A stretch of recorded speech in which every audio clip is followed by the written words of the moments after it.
Hoje vamos falar sobre osmose reversa. O que é osmose reversa, onde ela é usada, como se aplica. Então, assim, se você precisa de uma água de excelente qualidade para o seu processo industrial, seja ele qual for, a utilização em uma caldeira, por exemplo, na produção de fármacos como excipientes, ou como água para injetáveis, ou para a indústria cosmética, você precisa de uma água de excelente qualidade. E é nesse contexto que a osmose reversa se encaixa. Mas, para a gente falar de osmose reversa, a gente precisa falar sobre osmose, sobre o fenômeno primeiro osmose, e aí depois a gente vai evoluir até a osmose reversa, certo? Então, que é osmose, né? Vamos começar a falar um pouquinho sobre esses conceitos que vão ser importantes para vocês. Então, eu vou dividir minha tela com vocês e hoje a gente vai fazer aqui uma aula com um mecanismo auxiliar e a gente vai desenhando aqui, falando um pouco. Então, vamos primeiro conceituar osmose. Então, osmose. Vamos lá. Vamos aqui botar uma cor aqui, ó. Osmose. O que é osmose, né? Primeiro ponto, osmose é um fenômeno natural. O que eu quero dizer com isso? Ele ocorre dentro do teu corpo e está acontecendo agora em você, que é a passagem da água de uma solução menos concentrada para uma mais concentrada. Bom, Luiz, o que é isso, né? Vamos desenhar aqui de novo, vamos brincar aqui com fazer uma representação gráfica do fenômeno que eu acho que vai ajudar vocês. Então, eu vou desenhar aqui um recipiente qualquer. Olha, vamos lá. Vamos imaginar que isso aqui é um tanquezinho, seja lá o que for. E agora eu vou fazer aqui, ó, uma parede. Tá vendo aqui, ó, nessa cor em verde? E vamos imaginar que dos dois lados eu vou ter água. Então vamos limitar esse volume aqui.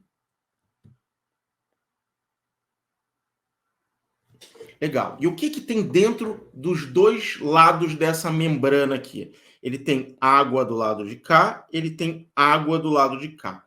Mas ele também tem salinidade. Então, tem algumas substâncias que estão dissolvidas nesse meio. E vamos imaginar, vou pintar de roxo aqui, ó. Aqui tem uma bolinha, outro soluto, outro, certo? E aí, quando eu olho para o lado direito, eu vou fazer essa mesma coisa, ó, essa mesma substância só para a gente facilitar a vida. Então, olha, repara que eu tenho muito mais do lado esquerdo. Então, essa solução aqui, ó, ela é mais concentrada. Logo, essa solução aqui ela é menos concentrada, certo? Por que isso? Considerando que esses dois lados têm o mesmo volume de água, esse lado esquerdo aqui, ó, esse lado aqui, ele tem menos partículas dissolvidas, então ela está menos concentrada nessa substância, seja lá qual for essa substância. Então, o que é a osmose? A osmose é um fenômeno que água vai passar de um lado a outro desse recipiente. Então, vamos tentar reproduzir desse outro lado aqui um recipiente mais ou menos do mesmo tamanho, né? O ideal seria que ele fosse perfeitamente do mesmo tamanho. Então, vamos lá. Olha, pega esse recipiente, tá aqui. Aí a gente vai pegar, só para manter uma razoável coerência, vamos colocar isso aqui e vamos fazer a mesma barreira aqui. Que isso aqui, ó, essa barreira eu esqueci de colocar e escrever, ela é a membrana. Só que o que a membrana permite fazer, né? Eu vou até apagar essa linha aqui que eu acho que vai ser melhor. Vamos lá. Ó, aqui. Apaguei essa linha. O que ela vai fazer? Ela vai empurrar a água que está desse lado aqui, ó. A água vai começar a passar para esse. Então, se a gente deixar passar somente água desse lado esquerdo para o lado direito, depois de um tempo, o que vai acontecer? Esse lado esquerdo, ó, eu vou diminuir a quantidade de água. Já o lado direito, ó, eu vou aumentar a quantidade de água. Então, aqui eu tenho agora água do lado de cá, água do lado de cá. Mas o que aconteceu com as partículas? Eu vou contar aqui. Então, a gente tem 1, 2, 3, 4, 5, 6 partículas do lado esquerdo. Então, eu vou desenhar essas mesmas partículas. 2, 3, 4, 5, 6. Por quê? Porque só passou água da esquerda para a direita. Do lado de cá, eu tenho um monte de partícula. Só que a quantidade de partícula do lado esquerdo também é a mesma. Mas repara o que aconteceu aqui. O que aconteceu, ou o que o fenômeno está tentando fazer, é com que a concentração desse lado aqui, que eu vou chamar de C, que é do lado esquerdo, seja igual à concentração do lado direito. Isso é osmose, acontece dentro do nosso corpo. Então, assim, quer ver um exemplo fácil? Você vai para a praia. Então, você foi lá para a praia, foi para o litoral, e aí você entra na água e fica lá um bom tempo dentro da água. O que acontece com o teu corpo quando você está dentro da água? Deixa eu botar em tela cheia aqui. Quando você entra lá, você começa a ficar, e você nota principalmente nas extremidades, que elas ficaram enrugadas. Na verdade, ela fica um pouco enrugada, a tua mão, pé, as extremidades, você nota isso mais fácil. E o que está acontecendo? Você está perdendo água do teu corpo e indo pro mar. Por quê? O que tem na água do mar? Ah, ela tem sal. Vamos chamar cloreto de sódio, mas vamos chamar de sal. Tem outras coisas. Só que dentro do teu corpo, você também tem sais. Só que a concentração de sais dentro do teu corpo, ela é menor do que a da água do mar. Então, o que acontece? A água do teu corpo sai do teu corpo e vai para o mar. E é por isso que você fica enrugado. Então, isso é um fenômeno da osmose. No final, ele está tentando igualar essas concentrações e atingir o equilíbrio. Na situação limite, por exemplo, na água do mar, você desidrataria até perder toda a tua água, teria um problema de desidratação. Então, claro, isso não acontece. Só que aí é que vem um ponto interessante. Repara que aqui, ó, eu vou pintar de, sei lá, vermelho, né? Daqui para cá, ó. O que eu estou fazendo? Eu estou diminuindo a quantidade de água desse lado, ó, menos água, H2O, e aqui eu estou tendo mais H2O. No final, essa concentração aqui, ó, desse lado, ela é menor, essa daqui, ela é menor do que dessa daqui. Por quê? Porque eu tenho mais volume de água agora comparativamente para a mesma quantidade de sais. Então, ela atingiria um equilíbrio. Então, isso aqui, ó, é menos concentrada. Vou chamar de concentrada. Certo? Só que, industrialmente, a gente não quer pegar algo que está concentrado e diluir e concentrar, pegar ela que está concentrada e ir diluindo. Isso dá muito trabalho e seria muito complicado. Eu teria que ter uma fonte de água muito boa para diluir uma fonte de água, vamos chamar de ruim, que tem mais concentração, e eu fico colocando água boa, até diluir muito. E isso precisaria de volumes imensos. Então, qual é a solução que a gente tem na indústria? A gente tem na indústria o que a gente chama de osmose reversa. Em alguns casos, ou inversa. Vocês vão encontrar isso aí por aí, seja em alguns livros.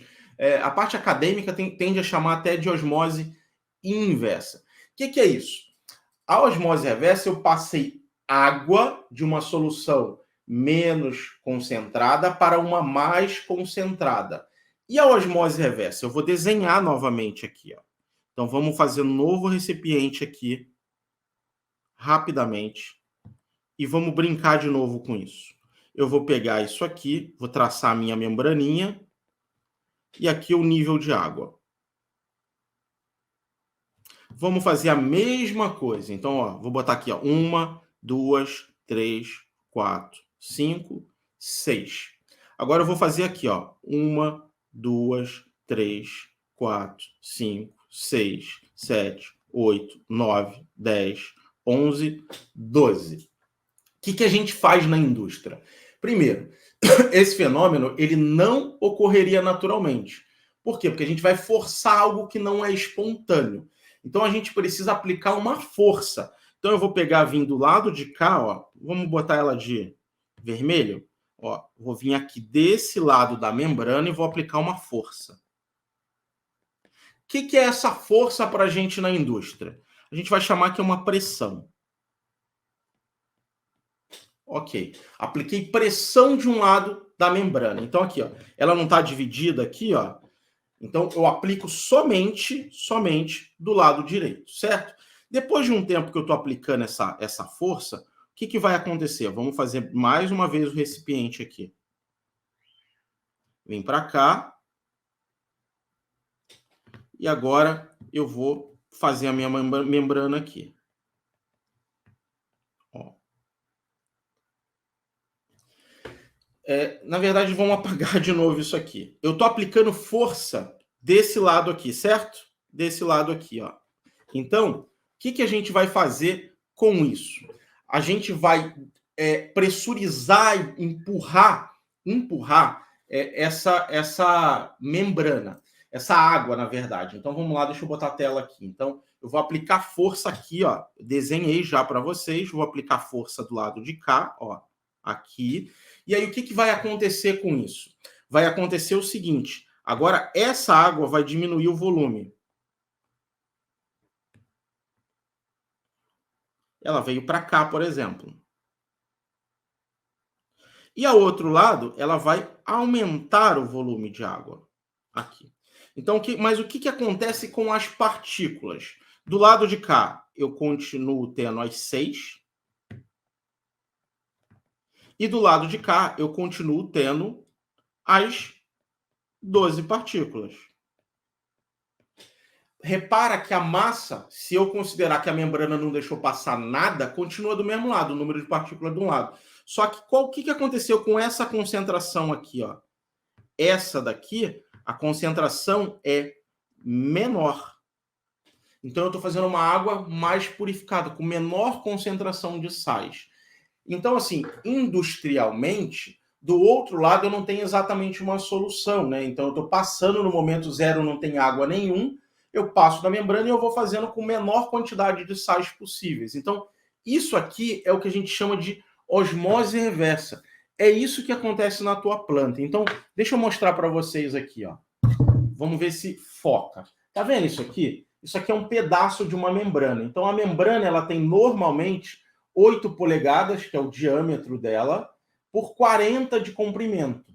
Então, aí tem 1 metro mais ou menos. Então, a água entra aqui, ó, passa aqui onde está a membrana, e aqui no tubo, no meio, vai sair a água purificada. Então, não é tão bonitinho, tão perfeito, estático, como eu estou mostrando ali. Então, eu estou mostrando para efeito didático, mas no mundo real, num sistema industrial, não vai acontecer essa dinâmica assim tão organizada. Tem um fator fluxo, acontecendo tudo ao mesmo tempo, então é um processo contínuo, ele não é embatelada como eu estou mostrando aqui. Mas é assim que se dá um processo de osmose reversa. E agora, qual é a vantagem disso, né? Então, você já entendeu o que é osmose, você já entendeu o que é osmose reversa, né? E como é que ela funciona.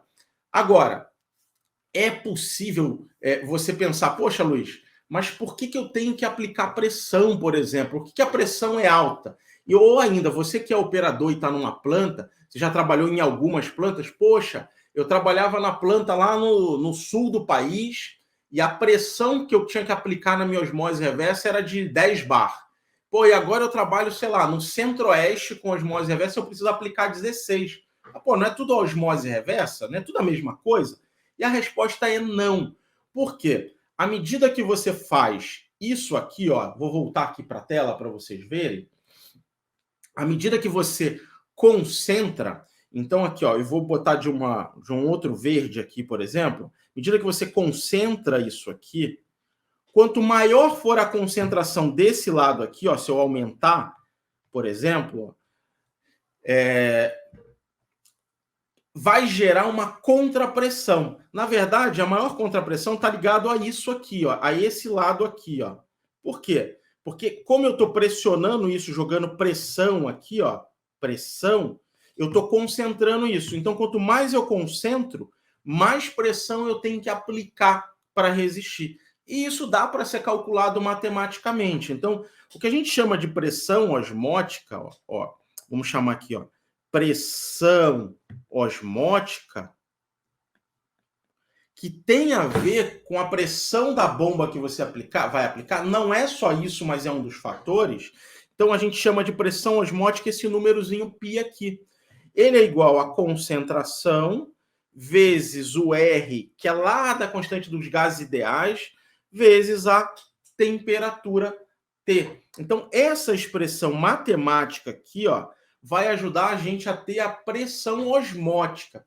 Mas, poxa, Luiz, a pressão que eu tenho que aplicar tem a ver só com isso? Não. Por exemplo, você tem tubulações, perda de cargas, filtros que a tua bomba de pressurização tem que vencer. Então, tem uma série de parâmetros. Então, você que é operador, vê se isso acontece na tua planta às vezes. Para e pensa, né? Então, assim, você tá na tua planta, por exemplo, sei lá, numa época do ano, vamos chutar janeiro. Vamos imaginar que janeiro é uma época que tem muita chuva na tua planta. Por que eu escolhi janeiro? Aleatoriamente. Então, assim, janeiro é uma época que chove muito na tua planta e você capta água de poço. Vamos imaginar. Então, você está pegando água de poço e chove muito. Qual é a tendência normalmente da tua água? É ter uma diluição maior. Essa água é mais diluída. Então, a pressão da tua máquina normalmente é um pouquinho mais baixa. Aí vai passando o tempo, vai passando o tempo, vai passando o tempo, chega lá em julho. Vamos imaginar que em julho é a época que não chove na tua planta, é a época de estiagem, já está lá muito tempo sem chover, e aí esse lençol ele já sofre uma variação. Ele tende a estar um pouquinho mais concentrado essa água, e aí você já percebe na tua máquina que a pressão de operação é um pouco maior. E aí você pode pensar, minha máquina está suja e tal. Não necessariamente. Pode ser exatamente esse efeito. E ele está ligado a esse fenômeno aqui, ó. Por quê? Não variou isso aqui, ó. A concentração não aumentou. Quando aumenta a concentração, vamos imaginar que ela era 2, por exemplo. 2 o quê? 2. Só que depois ela foi para 3, ó. Esse número aqui, que é o P, ó, o π, antes era 2 vezes R vezes T. Só que quando variou a concentração, o número atual agora, π, ele é igual a 3 vezes R vezes T. Se isso aqui e isso aqui são iguais, a concentração fez aumentar lá a tua pressão ou a tua contrapressão. E aí a tua bomba de pressurização tem que estar um pouquinho maior.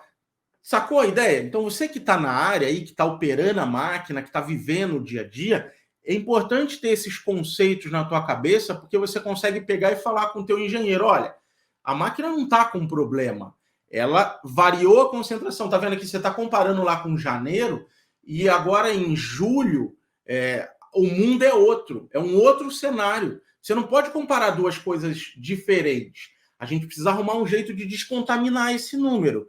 E existe isso? Existe uma maneira de se fazer isso de uma maneira fácil, prática e inteligente para você poder concluir. Mas repara o quão importante é você ter o conceito para aplicar na tua planta amanhã esse negócio. Você pega isso aqui e fala assim, caramba, deixa eu olhar como é que eram os meus resultados analíticos. E aí você começa a entender como é que funciona todo o seu sistema. Então repara como você dá base mesmo, para o que você vive no dia a dia, te ajuda a resolver alguns potenciais desafios ou até problemas que você esteja enfrentando. Se você não consegue ter esses conceitos, vira tentativa e erro. Aí você vai para o eu acho. Eu acho que é isso, eu acho que é aquilo.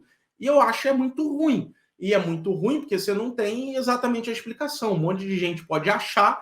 Agora, se você fundamenta a tua vivência, a tua experiência de campo que você já tem, com bom embasamento, aí você faz boas conclusões. Você opera melhor a tua máquina, você consegue economizar dinheiro na ponta, e mais do que isso, porque eu posso falar isso porque já fui operador, facilita a nossa vida de quem está operando, né? Não fica fazendo um monte de coisa, tentando resolver um monte de coisa, e às vezes criando um monstro que não existe. Então, assim, olha como é importante fazer isso. Agora, vamos caminhar um pouquinho mais nessa aula, que eu acho que vale a pena.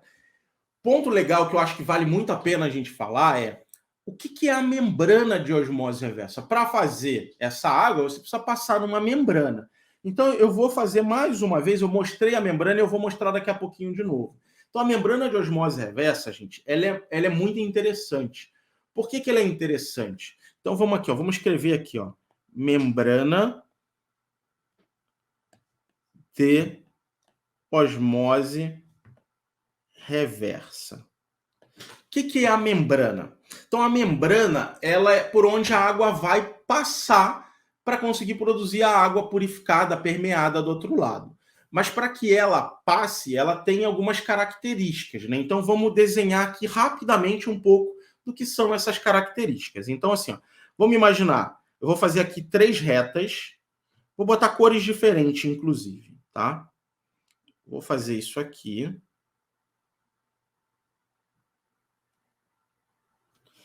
E a outra, eu vou colocar esse outro verdão aqui. Então, repara, uma osmose reversa, se eu pudesse fazer essa membrana assim, ela seria composta de 3 camadas. Então, a primeira camada, que é essa aqui, ó, essa de cima, ela é poliamida. A segunda camada, que é essa daqui, ó, ela é uma polisulfona. Luiz, preciso saber desses nomes? Não, não precisa se preocupar com isso. Eu só estou te embasando a teoria de como você pode trabalhar com osmose reversa de uma maneira eficaz. E a terceira é uma camada de poliéster. E por que isso é importante, gente? São 3 materiais diferentes construindo a membrana. Só que o que é importante saber é que eles têm espessuras diferentes. Ó. Esse cara aqui ó, tem mais ou menos 120 microns. Vamos botar só o microns. Essa outra aqui tem mais ou menos uns 40 microns. E agora, olha isso aqui. Olha isso. Sabe quanto tem uma membrana de poliamida? 0,2 microns. O que é 0,2 microns? Gente, é nada. Então tem uma espessura muito pequena. É claro que isso aqui é um sanduíche, essa membrana aqui. 1, 2, 3 camadas, elas estão coladas uma na outra. Você não vai nem ver isso aqui. Você não enxerga isso. Só que você não está enxergando, mas está lá. E para que essas 2 outras camadas servem? Essa e essa aqui, ó, elas servem como suporte para dar resistência mecânica à sua membrana. Já que, olha aqui, 0,2 microns, gente, é menor do que um fio de cabelo a espessura disso. Então, aqui, ó, eu vou trazer a membraninha de novo aqui, ó, e ela está aqui. Então, assim, cada vez que você olha essa membrana, ó, aqui está uma folha de membrana, tá vendo? Aqui, ó, isso aqui onde está meu dedo, ó, ela é uma folha de membrana. Ela aqui, esse pouquinho, ela tem uma camada de poliamida, uma camada de poliéster, uma camada de polisulfona. Só que, olha a Siri falando com a gente aqui no meio da aula, né? Ela está invadindo a nossa aula. Mas é o seguinte, o que está acontecendo aqui? Essa membrana de poliamida, a gente tem 2 teorias. Eu não vou entrar nos detalhes, mas vamos imaginar que ela tem alguns poros. Só que o poro, ou seja, o tamanho, o buraquinho, o espacinho que tem para passar a água ou qualquer outro composto, olha só o tamanho. 0,001 microns. Isso aqui é o poro da membrana. Eu vou botar em uma outra unidade só para vocês terem ideia. Isso aqui é igual a 1 nanômetro. Por que isso é importante vocês saberem isso? Porque uma membrana como essa, ela é capaz de reter íons, como sódio, como cloreto, como dureza. Mais do que isso, ela pode reter vírus e bactéria, porque eles são maiores do que o poro da membrana. Então, por que usa a membrana de osmose reversa nos processos industriais? Que é a pergunta que eu fiz lá na frente. Porque ela é uma segurança muito grande para produzir água com uma baixa salinidade, porque ela rejeita íons. E mais do que isso, para quem tem alguns processos aí, como eu falei, indústria farmacêutica, cosmética, indústria de alimentos, bebidas, ela consegue ser uma barreira excelente também para vírus e bactérias. E é claro, você vai ter outros mecanismos para aumentar essa segurança e garantir que não chegue nada lá na ponta. Mas ela já é uma barreira mecânica para retirar vírus e bactérias também, além de fazer toda a rejeição iônica. Então, onde é que usa essas membranas? Para produzir exatamente água de excelente qualidade para processos que exigem isso, seja um controle microbiológico muito bom. Ah, Luiz, mas eu posso fazer isso por oxidante, eu posso oxidar? Pode, mas no processo de oxidação pode gerar ainda algumas macromoléculas que passariam para frente. Mas essa membrana de osmose reversa rejeita também essas macromoléculas, tira isso. Então, a quantidade de moléculas e íons que passa são muito pequenas. E aí você aumenta de novo a segurança, por exemplo, para a indústria farmacêutica, para cosmético. E para quem tem caldeira de alta pressão, por exemplo, macromoléculas orgânicas significa ácidos orgânicos que vão ser formados pela degradação delas dentro da caldeira, que podem ir à frente para uma turbina, por exemplo, e gerar corrosão. Então, repara na complexidade que é esse mundo de água, mas repara como a gente está digerindo todas essas informações para você, para facilitar, conectando esses pontos aqui. Ah, mas por que isso? Porque vai ocasionar isso lá na frente no teu processo industrial. Então, nós aqui vamos toda vez tentar fazer a base teórica para você, mas jogar lá na frente como é que conecta isso para você. Então, se você opera um sistema de tratamento de água, uma osmose reversa, e também tem uma caldeira lá na frente, se for de alta pressão, repara que como é importante você oxidar lá na frente, sem dúvida essa é uma parte fundamental, a gente pode fazer uma outra aula sobre isso, mas é importante rejeitar essas moléculas que virão aí produto de oxidação, porque senão ela pode chegar numa caldeira de alta, por exemplo, e virar ácidos orgânicos lá na frente. Então, entenderam, gente, o que é osmose, o que é osmose reversa, como é que é a membrana, como ela funciona. É isso que vocês precisam ter de conhecimento para ligar, conectar e ajudar vocês a operar uma máquina de osmose reversa com eficiência. Então, se você quer investir na tua carreira, quer ser um operador que não é um apertador de botão, liga, desliga a bomba, faz leitura, aquele monte de planilha que se preenche e depois ninguém faz nada com elas. Eu, pessoalmente, tinha raiva de preencher e fazer a rota de operação, e aí aquelas montes de leitura que eu tinha que fazer lá ficava arquivado e ninguém usava. Então, assim, a rota é importante, mas se você sabe pegar esses dados e usar eles. Então, o que eu estou te ensinando aqui é como pegar essa rota que você depois vai fazer, pegar esses dados, extrair e transformar ele numa ação. E a gente vai fazer uma aula só sobre isso depois, que eu acho que é muito importante para ajudar você que está operando uma máquina de osmose reversa. Tá certo? Então, gente, essa foi a aula de osmose reversa. Eu espero que vocês tenham gostado bastante. Então, se vocês gostaram, dê uma curtida no vídeo, compartilha nas redes sociais aí, LinkedIn, ou manda para o Instagram, nos grupos de WhatsApp da empresa. Eu acho que ela pode chegar e ajudar muita gente, tá? Então, assim, eu espero que essa aula realmente tenha contribuído muito com vocês e a gente se encontra em novos temas, em novas aulas aí muito em breve. Um abraço e até lá.